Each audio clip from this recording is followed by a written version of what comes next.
my concept when I started this was to be the drummer's advocate. And I'd played professionally for 10 years. I've played drums all my life since I was 7.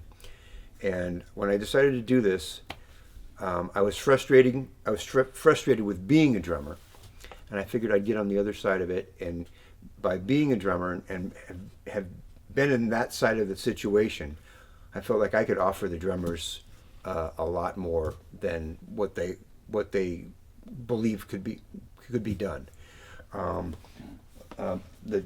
There were cartage companies back then when I started out, but no real guys that really knew how to tune. And I was always really good at tuning. And I developed tuning to an art. My thing is, I kind of think of myself as kind of like the caddy. Like, it's like when the drummer's out there, I make a suggestion, like, you'll need a 7-iron for this one, right? And maybe it's the snare or whatever. So I look at the project, and I do it in a lot of different ways. There's the guys who are my regular clients, the people like Josh and Abe and Jim Keltner, Joey Warnaker, a few guys like that.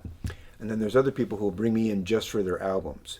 And I've done quite a few records with Chad from the Chili Peppers. I did the Blood Sugar Sex Magic record. Those are all my drums on there and my tunings. So they had me there in a bigger capacity in that situation. So my thing was to make myself useful to the drummers and to the producers and to the engineers, so that they got better results in less time by having somebody who was in there, who was only concerned with the drums. So that was the concept. And when I first started, it was mostly cartage. It was like people like Vinnie Colaiuta and Jeff Porcaro, and these guys were doing 2 or 3 sessions a day, and they needed somebody to move their drums in, get a sound going, so that when they showed up, they could come in, sit down, play, and then be able to run off to their next session.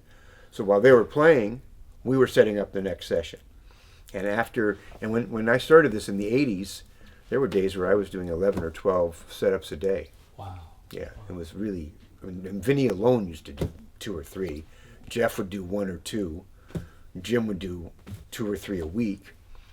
And when the fact that I was working with all those guys, all the up and coming guys, said, well, he's doing them, I want him to do me too.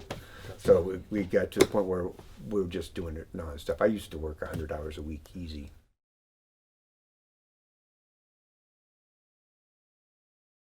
I set up the first set of drums in this room when they rebuilt it. Wow. And we did a bunch of projects right in a row, mostly with Jimmy Iovine producing, because he was sort of like the in-house guy back then here. And they had a concept to see what it would sound like. They had some young bands. They said, well, the studio's not quite ready yet. Let's work out the bugs with the young band. So they called me up. I brought down a cool set of drums. Wound up working. So they just kept them coming through. It was really a fun time.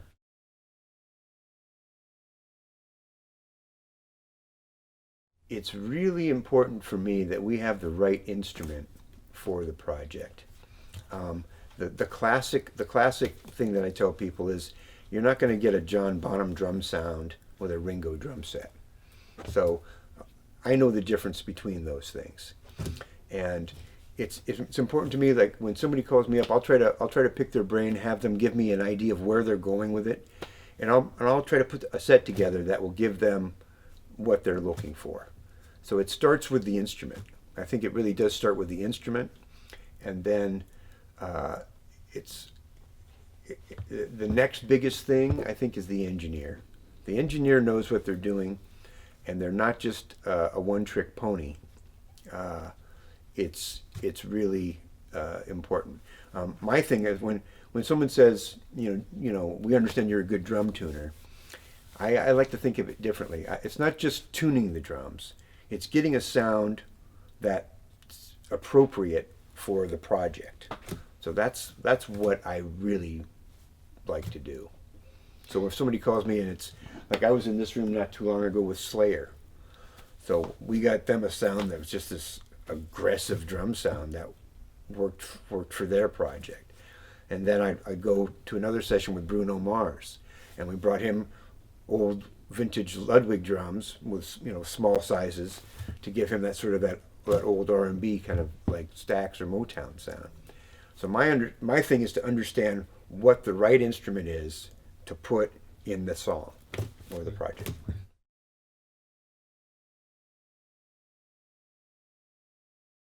What we did differently here is that we wanted this to be all about the drummer. So basically, we brought in the drummer's drums, Abe today, and just how he goes into a session. We brought in the gear that he normally uses. So that way it's his sound, it's totally him. I'm just here to basically make sure that everything is tuned properly so that when it goes to tape, you don't have a weird ring or a drum that's out of tune. So I'm sort of like the insurance policy in the back of the room, just listening to make sure that nothing goes out of tune while you're rolling on this one. And the same thing for Josh. Josh wanted to use the set that he'd been using with Sublime, because that's like his current sound. So we had his drums brought in, and I just tuned them up, make sure everything's, sounding sweet.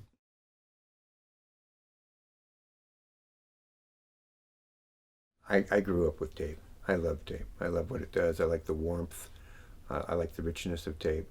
I've always been a fan, and I work on 2 or 3 sessions a day usually. So very rarely do we see tape anymore. They usually push the tape machine out into the hall, but I'm always thrilled to see tape. That always sounds fatter to me and richer.